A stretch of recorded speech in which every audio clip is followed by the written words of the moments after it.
Bismillahirrahmanirrahim. Assalamualaikum warahmatullahi wabarakatuh. Alhamdulillah. Hamdan katsiran thayyiban barakan fi kama yuhibbu rabbuna wa yarda. Asyhadu an la ilaha illallah, asyhadu anna Muhammadan abduhu wa rasuluh sallallahu alaihi wasallam wa ala alihi wa sahbihi amma ba'du. Ma'asyiral muslimin yang menyimak channel ini, semoga Allah selalu memuliakan kita semua. Akramanallahu wa iyyakum. Nah, pada kesempatan yang berbahagia ini, yang pertama syukur kepada Allah dengan afdholi syukri, alhamdulillahirabbil alamin. Pada saat ini kita berkesempatan untuk ijtima, berkumpul, bertatap muka dengan nanti bisa kenalan sendiri insyaallah al Ustadz. Mungkin nanti bisa dilanjutkan perkenalan. Kemudian yang perlu kita sampaikan di sini, perjumpaan orang iman dengan orang iman, perjumpaannya saja itu merupakan suatu keberkahan yang diridhai Allah. Apalagi ditambah oleh kita saling mengingatkan, bertawasi, tawasau bil haq wa tawasau bis sabr. Oleh karenanya pada kesempatan yang baik ini kita meminta Ustadz untuk memberi banyak wasiat kepada kita, terutama kami teman-teman hijrah yang dulu kami adalah Islam Jamaah. Kebetulan nanti Ustadz yang akan berkenalan, beliau adalah salah satu dari mungkin banyak sekali ulama dan mungkin sangat langka ya, sangat sedikit sekali yang memperhatikan atau sedikit banyak tahu tentang Islam Jamaah. Nanti seberapa beliau tahu, dan saat ini beliau juga sangat membantu perjuangan kami, terutama kami yang sudah hijrah dari Islam Jamaah, untuk membantu menyadarkan saudara-saudara kami yang masih ada di dalam dan membentengi juga masyarakat yang belum mengenal tentang kesesatan atau penyimpangan akidah dari Islam Jamaah. Baik, langsung saja kita sapa beliau. Assalamualaikum Ustadz. Waalaikumsalam warahmatullahi wabarakatuh. Sehat Ustadz? Alhamdulillah. Baik, langsung saja kita perkenalan kepada beliau. Beliau adalah seorang alim, seorang ulama, baik itu tingkat regional maupun nasional. Nah, ini Ana berkesempatan untuk mengunjungi di rumah beliau di pondok pesantren yang begitu besar. Kebetulan rumah beliau yang mulia ini berada di komplek pesantren begitulah. Begitu ya, jadi sungguh luar biasa diberi kesempatan ini. Monggo tafadhol Ustadz untuk perkenalan. Monggo tafadhol. Terima kasih. Assalamualaikum warahmatullahi wabarakatuh. Seluruh pemirsa channel ini yang dimuliakan sama Allah Subhanahu wa taala, khusus teman saya Mas Fiska Sanjaya, yang senantiasa saya muliakan, saya cintai. Alhamdulillah pada malam hari ini saya secara pribadi merasa mendapatkan keberkahan dari Allah Subhanahu wa taala dengan kehadiran tamu istimewa Mas Fiska Sanjaya, yang saya sampaikan istimewa karena ini bukan sekedar tamu, tapi ini adalah tamu saya yang adalah seorang muhajir, adalah seorang mantan. Tapi ini mantan yang terbaik, yang mantan Islam Jamaah. Masya Allah. Jangan mantan pacar ya. Ini keberkahan yang luar biasa. Betul tadi yang disampaikan, pertemuan seorang mukmin itu pertemuannya saja berkah. Apalagi kemudian ditambah dengan berbagai kegiatan positif, diantaranya adalah at-tawasi, saling mengingatkan dalam al-haq, dalam kebenaran dan dalam kesabaran. Ini adalah sesuatu yang luar biasa. Perlu saya kenalkan dulu bahwa saya adalah sejak kecil, saya sebenarnya punya nama yang cukup panjang. Saya terlahir, orang tua saya memberi nama Ahmad Soim Al-Amin, yang kemudian populer, sering disebut bukan populer, sebenarnya saya bukan orang yang populer, sering disebut dengan sebutan Gus Soim. Dan kayaknya kalau menyebut Gus Soim, terutama di Cilacap, ya akan mudah mengenali bahwa itu adalah saya. Jadi sebut saja Gus Soim, itu lebih simpel, lebih mudah untuk diingat.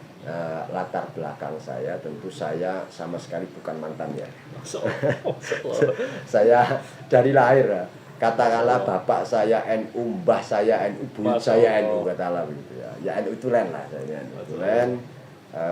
Dan saya berdomisili di Cilacap, salah satu dari pimpinan di Pondok Pesantren Al-Ihya Ulumuddin. Kami di sini salah satu pondok pesantren terbesar tertua di Kabupaten Cilacap dengan jumlah santri sekitar yang mungkin di sini 1.500. Kalau santri total di bawah naungan yayasan kami sekitar 20.000 santri dan siswa se-Cilacap gitu ya. Alhamdulillah. Dan saya punya riwayat pendidikan non formal sebetulnya. Pendidikan formal saya S1 di Al-Azhar Mesir, kemudian S2 di UIN Purwokerto, dan sekarang sedang menempuh S3 di UIN Purwokerto. Mohon doa semoga namanya belajar itu tidak mengenal usia dan waktu. Kapanpun sampai kapanpun minal mahdi ilal lahdi kita belajar. Dan saat ini juga saya juga banyak belajar dari para mantan ini. Saya juga banyak beraktivitas dengan para mantan ini. Terima kasih, saya kira itu untuk sementara. Kemudian saya punya beberapa pekerjaan yang pokok tentu sebagai dosen di Universitas NU Al-Ghazali di bawah yayasan kami di Cilacap sini, Kesugihan tepatnya.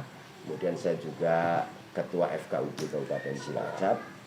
Ya, mungkin dalam waktu yang tidak akan lama lagi berhenti, atau mungkin saya milih mundur aja deh kalau memang harus bertentangan dengan perjuangan meluruskan kesesatan Islam Jamaah ini. Kemudian saya juga punya pekerjaan pokok juga, mengajar dengan para santri di pesantren dan dakwah di berbagai daerah ketika dibutuhkan. Terima kasih, saya kira itu perkenalan awal. Syukran Ustadz. Yang menyimak channel ini luar biasa sekali pengalaman maupun pendidikan beliau maupun sepak terjang beliau, terutama di dalam bidang dakwah baik tingkat regional maupun nasional. Luar biasa sekali. Nah Ustadz, selanjutnya ini ada beberapa hal yang perlu kita tanyakan ini untuk tawasi terhadap kami. Tadi Ustadz memang sedikit banyak sudah menyinggung masalah Islam Jamaah. Nah ini seberapa jauh Ustadz mengenal Islam Jamaah, terutama kaitannya dengan akidahnya maupun pemahamannya, dan mungkin itu bisa membahayakan maupun menjadi fenomena yang eksklusivitas di kalangan masyarakat. Ya. Tafadhol Ustaz. Ya, waktu saya kecil dulu, saya kecil kan lahir dan besar saya di Majenang, di Kecamatan Cimanggu, tepatnya di Cilacap Barat sana. Waktu saya kecil dulu, saya ingat betul bahwa ada Islam Jamaah di desa kami. Masya Allah. Dan terkenal dengan nggak mau salaman. Kalau rumah atau tempat ibadahnya itu kedatangan orang lain dipel. Masya Allah. Ya, itu ingatan kecil saya dulu. Waktu kecil saya masih ingat betul. Masya Allah. Tapi seiring perkembangan waktu, saya semakin besar dan kemudian memulai pengembaraan pengetahuan pesantren gitu ya. Itu semua terkubur oleh aktivitas dan keseharian saya. Masya Allah. Katakanlah sampai sudah hilang tentang itu.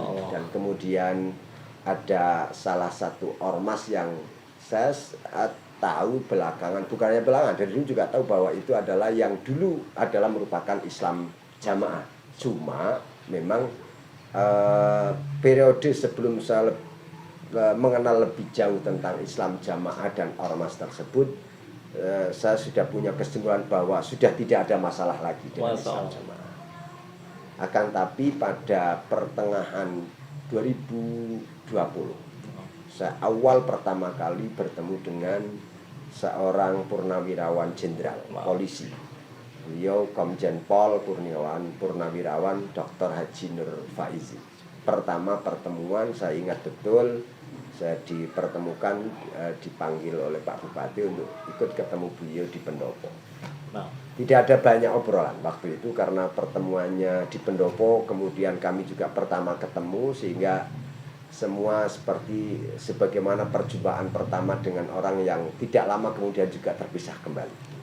Akan tapi di 2021 saya dipertemukan kembali, yang memang Pak Jenderal ini turun lagi ke Cilacap dan langsung beliau mencari alumni Al-Azhar yang ada di Cilacap.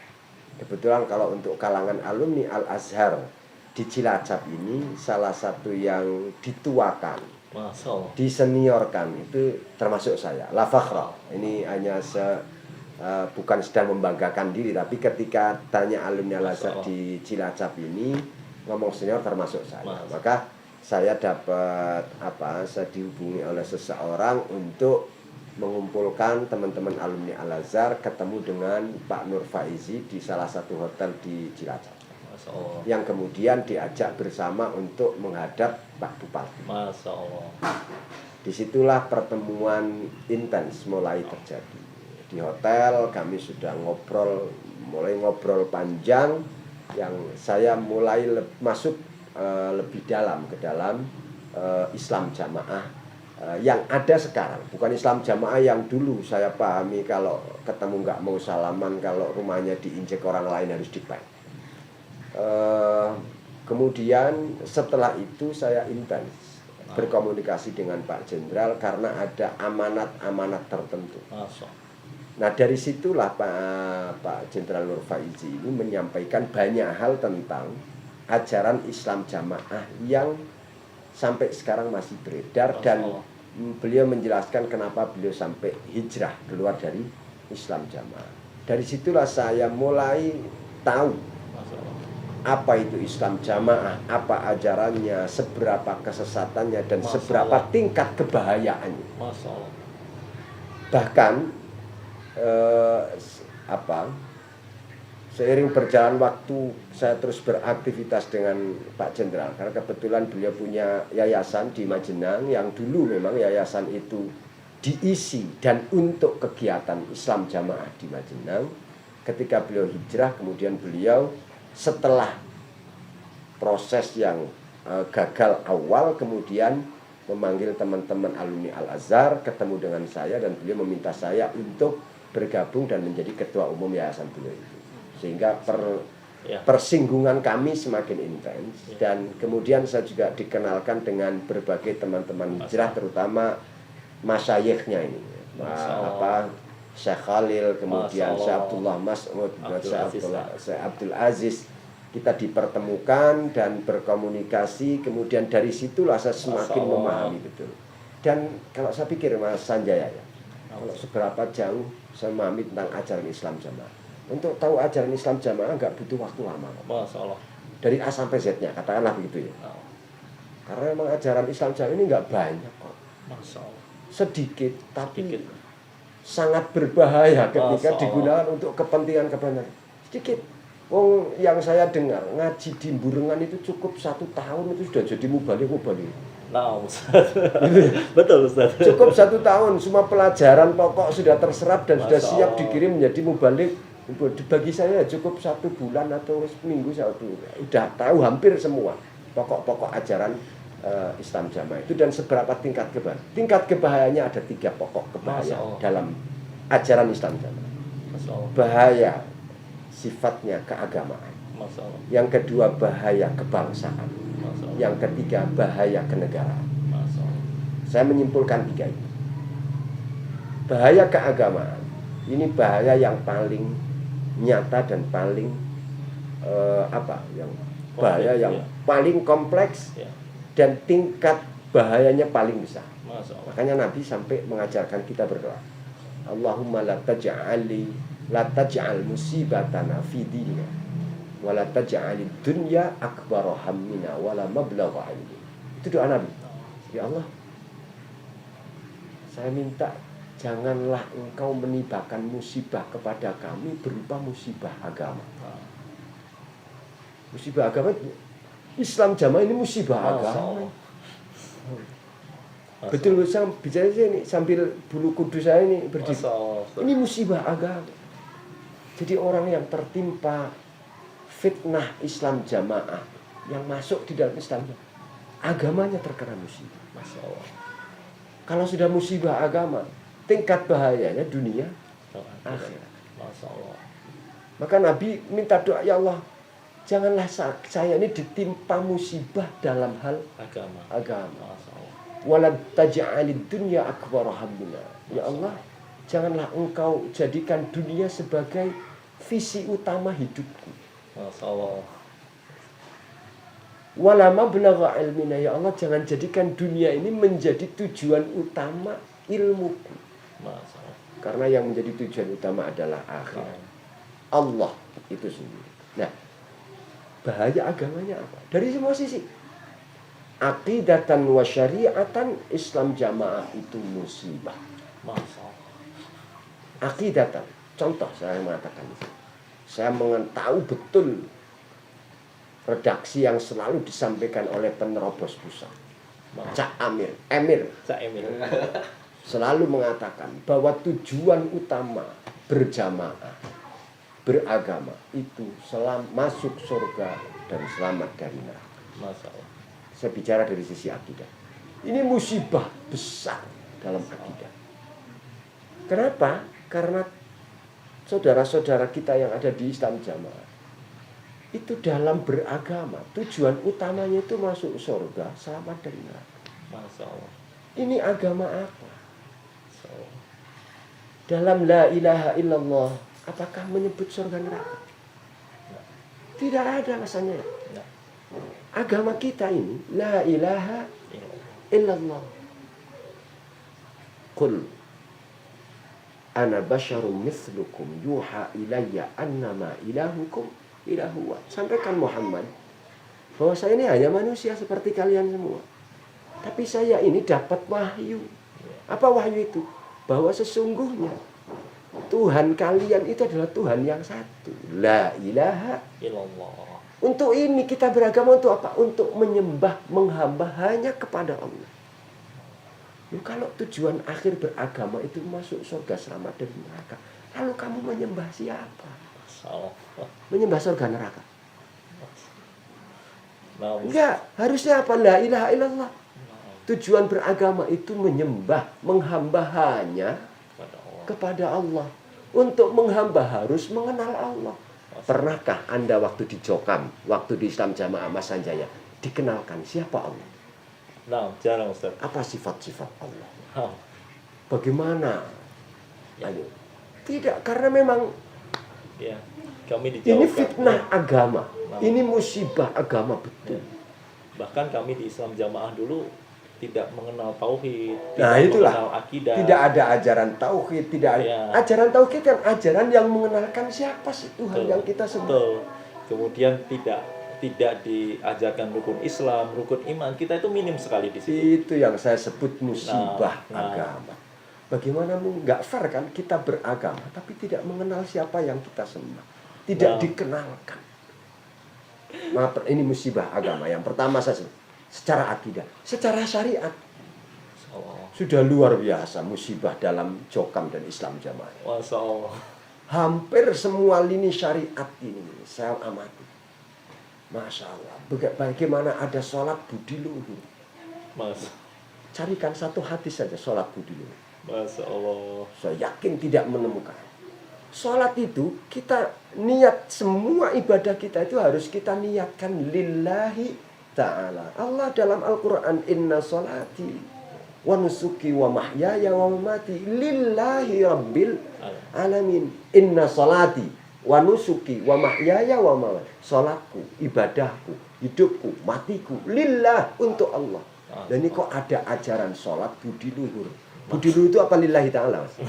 Tidak. Budi luhur itu apa?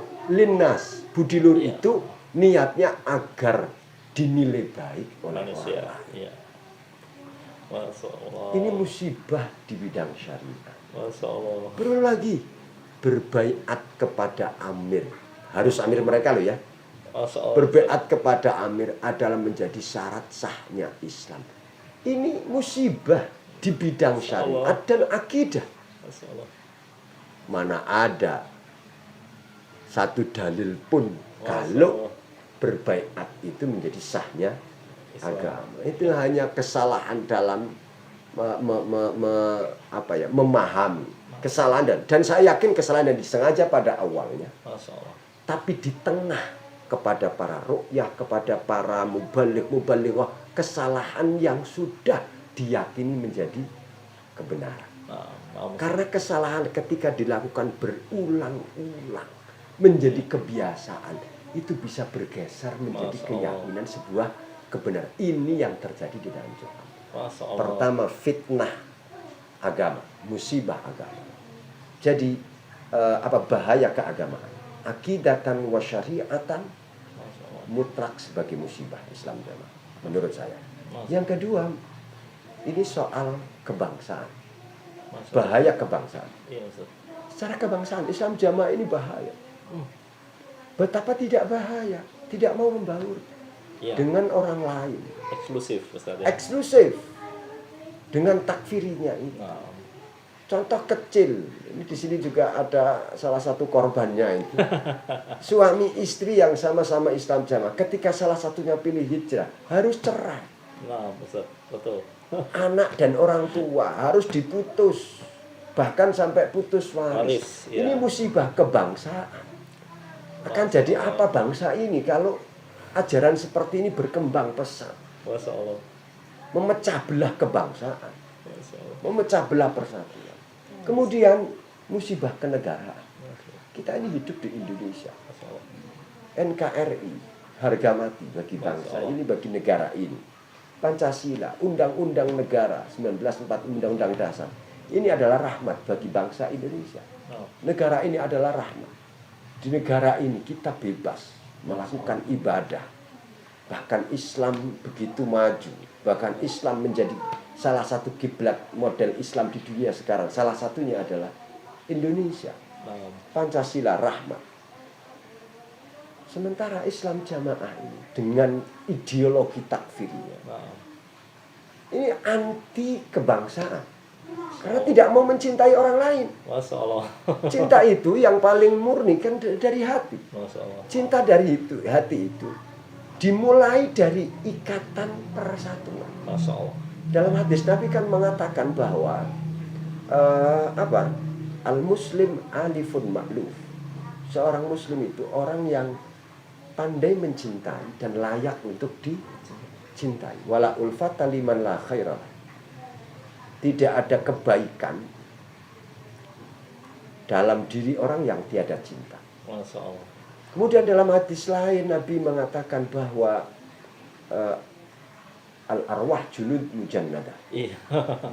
Bahwa roh-roh itu, jiwa-jiwa itu Kan. ibarat serdadu yang ada di dalam satu komando. Mata'arafa minha iktalafa.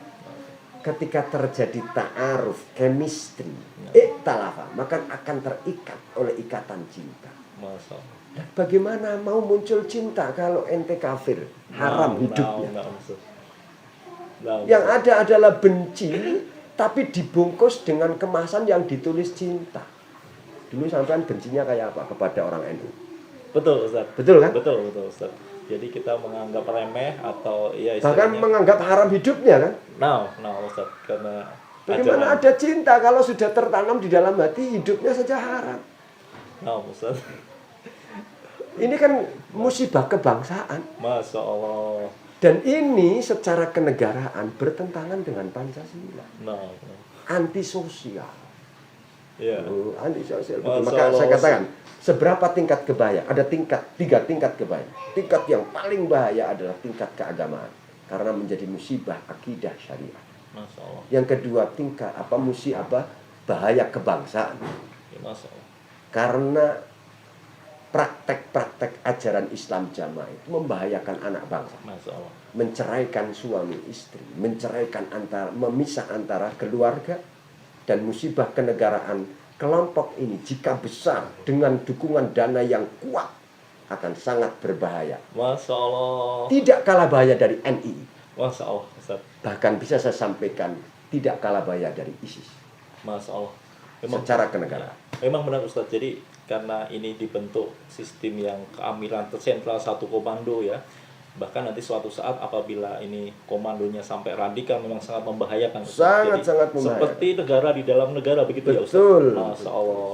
Ya, coba pemirsa yang menyimak channel ini, coba tadi Ustaz sudah ini Ustadz beliau seorang alim dari luar, coba menyoroti akidah kita seperti itu yang dulu. Coba Anda bayangkan semua, coba betapa bahayanya akidah kita yang dulu, khususnya bagi teman-teman yang masih di dalam maupun penyimak channel ini yang masih dalam Kubangan Jokam, mohon didengarkan. Ini pendapat independen dari seorang alim di luar yang hijrah. Jadi saya kira cukup fair sekali bagi kami bahwa ini adalah pendapat dari luar yang memang benar-benar kalian harus pelajari dan telaah.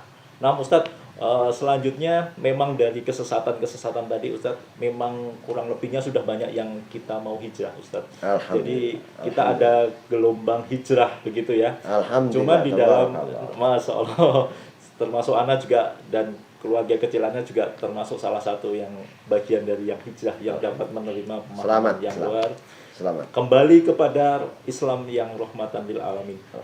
Tapi bagaimana Ustadz, ibaratnya pendapat Ustadz tentang saran-saran, pendapat Ustadz khususnya kepada teman-teman yang hijrah ini. Kemudian di dalam hijrah kami itu macam-macam Ustadz. Kebanyakan dari kami itu mengalami seperti persekusi, kemudian ancaman, intimidasi. Coba Ustadz apa bisa memberi sedikit tausiah maupun bagaimana dalam kami yang pendapat terhadap kami yang sudah hijrah kemudian mendapat intimidasi dan lain sebagainya ini. Tafadhol Ustaz. Ya, terima kasih. Yang pertama tentu untuk kawan-kawan hijrah, kawan-kawan muhajirin. Wallahi saya sampaikan dari hati bahwa ada tempat khusus di hati saya untuk teman-teman muhajir. Siapapun itu teman-teman muhajir, saya punya tempat khusus di dalam. Dan saya merasa, saya ikut merasakan. Yang pertama tentu kami sampaikan selamat kepada para muhajir, luar biasa. Insya Allah panjenengan semua memang oleh Allah dikehendaki untuk selamat dari musibah terbesar ini, musibah agama. Pertama tentu selamat. Semoga Allah memberkahi, meridhai dan selalu memberi hidayah untuk teman-teman muhajir dimanapun berada. Saya kira ini salah satu nikmat terbesar yang panjenengan dapatkan dari Allah. Jauh dari nikmat jabatan apapun, jauh dari nikmat materi duniawi apapun. Katakanlah, kalau boleh saya sampaikan, dengan hijrah ini panjenengan seperti terlahir kembali. Masya Allah. Kalau boleh bikin akte, bikinlah akte tanggal panjenengan hijrah. Masya Allah, luar biasa pemirsa, menarik sekali. Menjadi sesuatu karena sesuatu yang luar biasa. Masya Allah. Terlahir kembali. Artinya, insya Allah ini sebuah petanda dari Allah bahwa teman-teman yang hijrah, dengan hijrah Allah menghendaki panjenengan selamat dari musibah terbesar dalam Masya Allah. Apa itu? Musibah agama. Masya Allah. Selamat yang pertama. Yang kedua, tentu tidak ada kenikmatan di dunia ini yang datang tanpa resiko. Masya Allah. Tuh, nah Ustaz. Semua nikmat di dunia ini pasti ada risiko yang mengiringinya. Disitulah muncul makna ujian. Masya Allah. Kalau nikmat diberikan tanpa ada risiko, itu nanti di surga. Kalau di dunia semua nikmat pasti ada risiko. Iya. Panjenengan dapat nikmat yang paling besar menurut saya. Masya Allah. Di antaranya adalah hijrah. Tapi ya itu, di balik nikmat yang sangat besar pasti ada ujian. Masya Allah. Pasti ada risiko besar. Masya Allah. Tadi yang disampaikan ada persekusi, suami istri harus bercerai, anak dengan orang tua harus putus hubungan, bahkan sampai putus waris. Kemudian berbagai akses. Saya yakin ada yang mengalami terputusnya akses ekonomi, akses sosial. Ustaz, betul. Saya mengingatkan, ini adalah risiko besar karena panjenengan mendapat nikmat yang sangat besar. Masya Allah. Tapi yakinlah bahwa besarnya nikmat hijrah ini jauh lebih besar dari risiko yang panjenengan ada. Artinya apa? Pertama yang harus panjenengan miliki kesabaran, istiqomah dalam hijrah, menghadapi tantangan persekusi, kemudian berbagai tertutupnya akses-akses kenikmatan itu, anggap sebagai ujian. Ya, karena begitulah sifat dunia. Semua nikmat itu datang itu juga beriringan dengan resikonya. Semakin besar nikmat, semakin besar resiko. Nah, Tapi bukan berarti kita harus menerima begitu saja tanpa ada usaha untuk keluar dari tantangan itu, untuk menjawab tantangan itu. nah Ustaz. Jadi yang pertama adalah selamat, yang kedua atas resiko nikmat terbesar ini tentu sikap pertama yang perlu saya wasiatkan, saya ingatkan kepada teman-teman muhajir adalah bersabar, istiqamah, konsisten di jalan hijrah ini. Tentu selanjutnya tidak ada kemungkaran yang boleh dibiarkan. Nah. Jelas sekali pesan baginda Rasul sallallahu alaihi wasallam, man ra'a minkum munkaran falyughayyirhu biyadihi wa illam yastati' fa bilisanihi wa illam yastati' fa biqalbihi wa dzalika adhaful iman. Siapapun yang melihat kemungkaran jangan dibiarkan. Nah. Rubahlah itu. Nah. Sesuai kemampuan. Kalau mampu dengan tangan, dengan kekuasaan, dengan kebijakan. Masya Allah. Kalau tidak mampu, tidak punya kekuasaan, tidak punya kebijakan, fabilisani. Masya Allah. Dengan penyampaian lesan kita, dengan dakwah kita. Nah. Kalau masih tidak mampu, fabil qalbi. Ini bagi teman-teman yang bunglon. Masya Allah. Teman-teman bunglon. Ini harus Ustaz. dalam hati minimal harus ingkar. Ya, nah. Kalau memang belum memungkinkan untuk keluar lahir batin 100% masih harus bunglon, istiqomalah dalam berbunglon itu. Ya. Hati Anda harus ingkar. Nah. Wazalika Full iman. Tapi maaf, masih ada pada posisi iman yang paling lemah. Kecuali jika bunglonnya misi. Wah, beda lagi kalau bunglonnya misi. Punya misi ya Ustaz. Wah, ini beda lagi kalau bunglonnya sebagai misi. Betul. Dan itu memang perlu. Nggak apa-apa Ya. kita sampaikan aja. Memang penting ada hal-hal seperti itu. Ya, ya Ustadz. Jadi setelah kita hijrah, kita kan dulu merasa kita itu salah kurikulum, salah pendidikan. Jadi yang diajarkan itu bahkan tauhid tidak tahu, rukun iman tidak tahu, dan lain sebagainya. Ini kita mohon saran Ustadz, karena Ustadz juga berasal dari seorang alim yang luar biasa. Keilmuan kita seperti apa untuk mengarahkan kita ke selanjutnya setelah hijrah, fase hijrah ini. Ustaz? Saya kira ini yang paling penting ya. Bagaimana kita menerjemahkan istiqomah dari dalam berhijrah. Istiqomah dalam berhijrah bukan sekedar sekarang saya tidak lagi Islam jamaah, saya sudah hijrah alhamdulillah, tapi kemudian tidak ada pembenahan.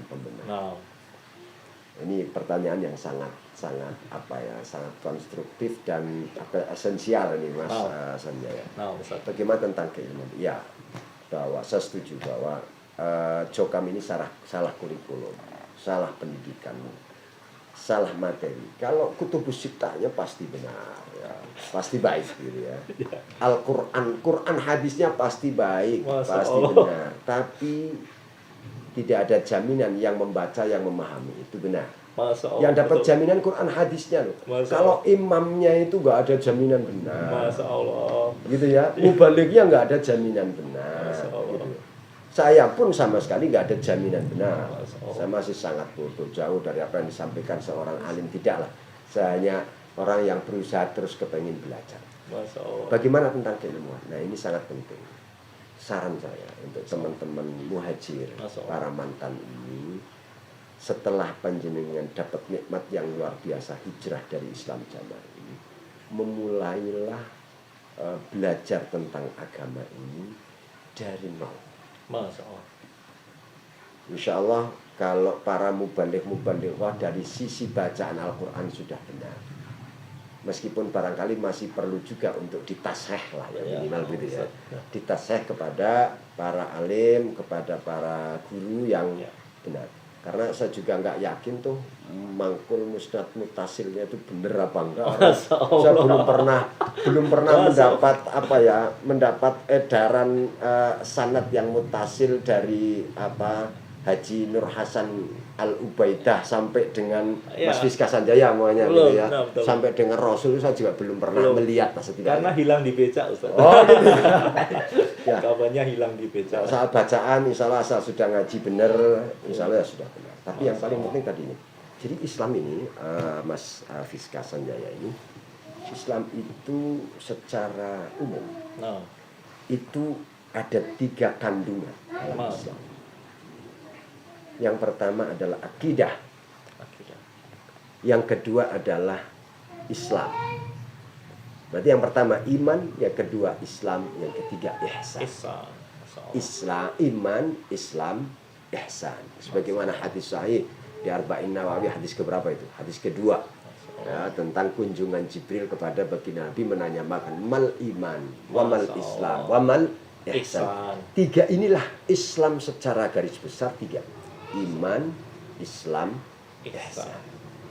Iman, bagaimana kita mengenal Allah. Beriman kepada Allah, malaikat, kepada kitab-kitab Allah, utusan-utusan Allah, kepada hari akhir, kepada qadar, kepada takdir Allah, baik buruk semua dari Allah. Ini oleh para ulama dalam memahami ilmu tentang iman ini melahirkan keilmuan yang disebut dengan ilmu tauhid. Dan ini menjadi dasar.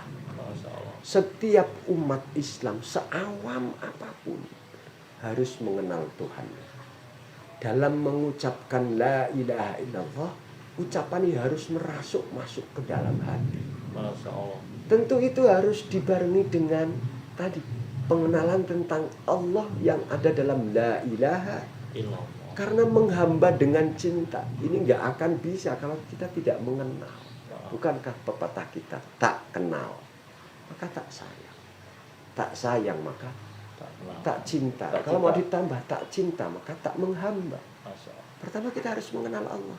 Dengan apa itu? Ilmu tauhid. Orang paling awam pun harus tahu ilmu. Bukan 5 pun itu. Bukan 5. Ya, kalau kita kan selama ini di Jokam tidak mengenal ilmu tauhid ya. Begitu Ustadz begitu langsung mengenalkan ilmu tauhid kepada kita. Nah, ini jadi yang pertama pelajari ilmu tauhid. Masya Allah. Pelajari tentang akidah. Karena ini yang akan membentuk hidup kita. Masya Allah. Ini yang mendasari hidup kita. Kenapa tadi saya sampaikan bahwa dengan menjadikan selamat dari neraka, masuk surga sebagai tujuan utama. Ini dari pandangan tauhid sudah berbahaya itu. Berbahaya, Ustaz. Bukan la ilaha illallah itu. Ya, karena kita dulu di dalam Jokam itu kalau ditanya akidah di dalam Jokam itu apa kita tidak tahu sebenarnya, karena kita tidak diajarkan. Mana akidah pun barangkali nggak tahu. Tidak tahu. Jadi memang kita kebingungan gitu. Ya. Jadi yang kedua kemudian ilmu yang kedua sangat penting adalah ilmu yang mengatur seluruh aktivitas hidup kita. Apa itu? Yang dalam hadis iman, Islam, ihsan tadi Islam. Islam ini aturan Allah yang mengatur seluruh aktivitas hidup. Aktivitas yang melibatkan tubuh kita. Syariat, fikih, ada ibadah, ada muamalah, ada ubudiyah yang mengatur hubungan kita dengan Allah. Hablum minallah, ada muamalah yang mengatur hubungan kita antar sesama. Itu pun nanti ibadah masih dibagi, ada sholat, zakat, puasa, haji, ada baca Al-Quran dan seterusnya. Nanti dalam muamalah ada muamalah maliyah berbisnis, ada tentang jinayah, tentang pidana dan munakahat, wal syaksiyah hidup berkeluarga. Tapi kalau jamaah itu kan termasuk muamalah ya Ustaz ya? Karena jamaah, jamaah itu masuk dalam ranah muamalah, ranah syariat, bukan akidah. Masya Allah. Berbaiat itu menjadi ranahnya adalah ranah muamalah. Kecuali kalau Syiah berbaiat kepada keimaman, akidah, keimaman menjadi akidah. Itu salah satu ajaran Syiah. Tapi kalau di Jokam dulu, di Islam Jamaah dulu, jamaah ini yang mestinya hanya di level muamalah, ini dijadikan akidah. Betul, dijadikan i'tiqad atau saya hafal jargonnya.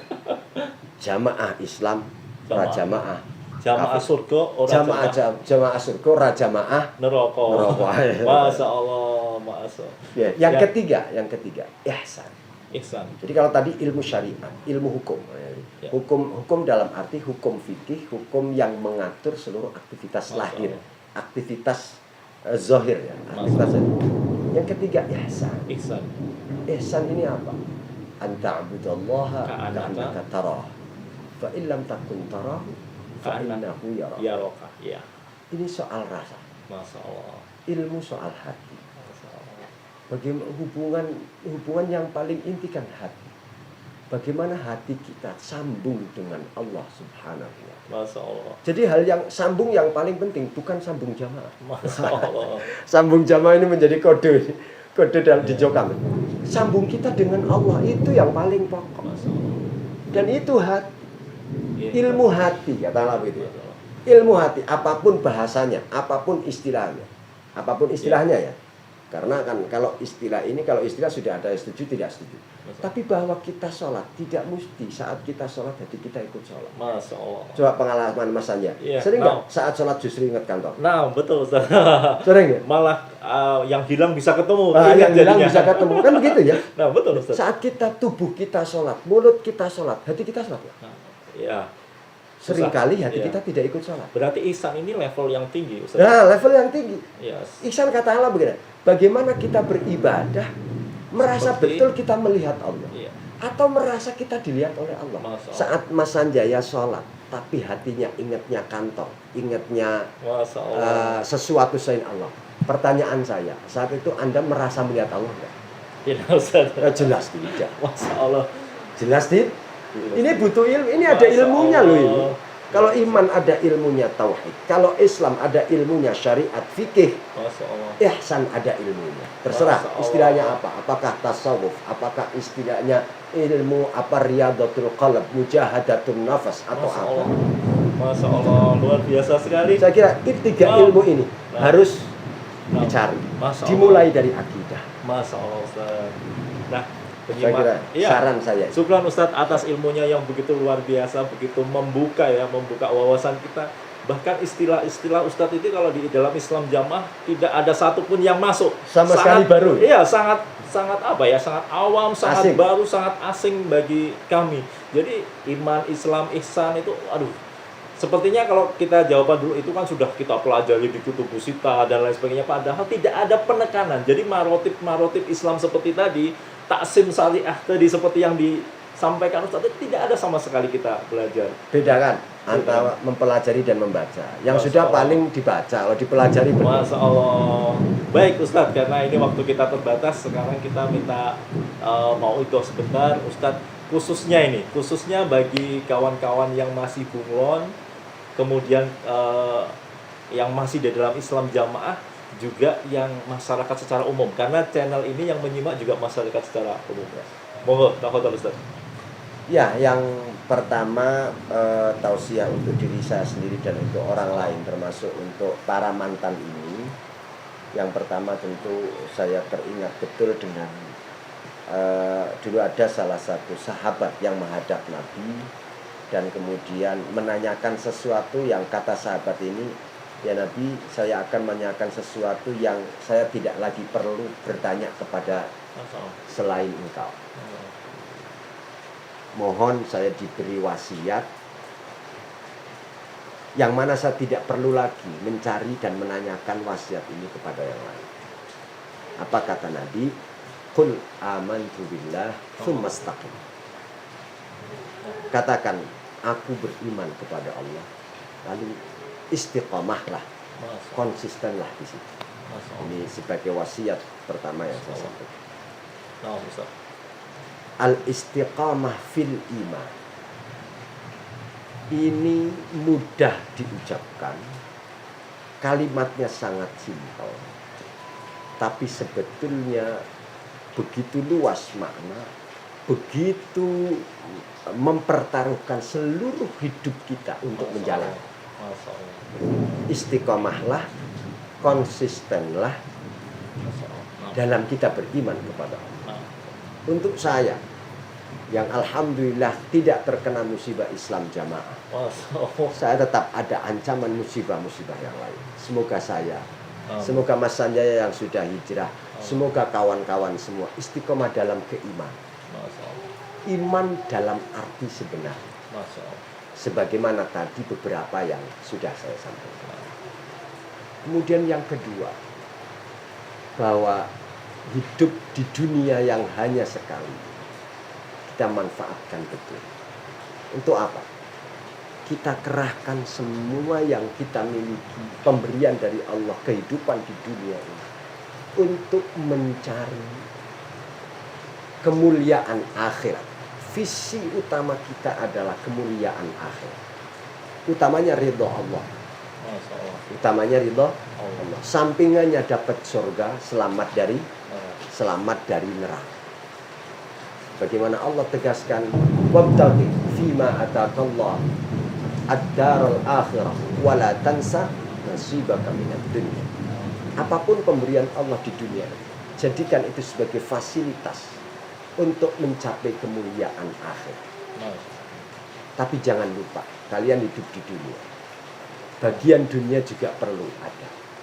Jadi dunia kita nikmati seperlunya. Selain itu kita kerahkan untuk mencapai mendapatkan kemuliaan di akhir. Dengan apa? Dengan berjamaah, tapi dalam arti yang berbeda. Bersama dengan seluruh umat Islam. Awas, Islam ini kalau tidak benar, kata Islam bisa menjadi label untuk kemasan kejahatan, maksiat, kemungkaran yang sangat berat. Maka saran saya, istiqomalah di dalam Islam rahmatan lil alamin. Karena Islam itu rahmat. Betapa tidak, Al-Quran dimulai dengan Bismillahirrahmanirrahim. Rahmatan lil alamin. Innama bu'itsu li utammima makarimal akhlaq. Kemudian wa ma arsalnaka illa rahmatan lil alamin. Innama ana rahmatun muhdah, kata baginda Rasul. Maka sudah, Islam rahmatan lil alamin, tidak ada pilihan lain. Terima kasih, saya kira itu barangkali saya harapin juga bukan pertemuan pertama Mas Anja ya. Semoga masih ada pertemuan-pertemuan yang lain demi untuk saling share kemanfaatan dan kebaikan untuk sesama. Saya juga banyak belajar dari panjenengan dari para mantan. Saya juga menjadi tahu apa itu Islam jamaah. Dan ini sangat penting. Terakhir saya ingin closing saya ya. Araftu syarra la lisyarr walakin litauqihi faman la ya'rifi syarra waqa'a fi syarr. Saya perlu tahu tentang keburukan Islam jamaah ini, tapi bukan berarti untuk agar saya ikut masuk di dalam Islam jamaah. Kenapa? Karena kata syair ini, siapa yang tidak tahu keburukan bisa jadi dia secara tidak sadar terjebak masuk di dalam keburukan itu sendiri. Jadi saya tahu apa keburukan agar saya tidak mengambil keburukan itu, agar saya bisa menghindar dari keburukan. Terima kasih. Syukran Ustaz atas ilmunya yang luar biasa. Semoga kita khususnya yang masih di dalam Islam jamaah dan pemirsa yang menyimak channel ini bisa menjadikan ibrah maupun masukan sehingga kita segera selamat dari akidah yang fasidah, akidah yang sesat. Demikian wawancara eksklusif kita dengan Ustadz. Mungkin videonya habis ini juga mengisi pengajian lagi dan menyempatkan waktunya ini dan sangat dibatasi karena kesibukan beliau. Wassallallahu ala Muhammad wal ala alihi wasallam wa akhiru da'wana alhamdulillahi rabbil alamin. Subhanaka wa bihamdika asyhadu alla ilaha illa anta astaghfiruka wa atubu ilaik. Wassalamualaikum warahmatullahi wabarakatuh. Waalaikumsalam. Syukran Ustaz. Salam buat semua kawan. Ustaz.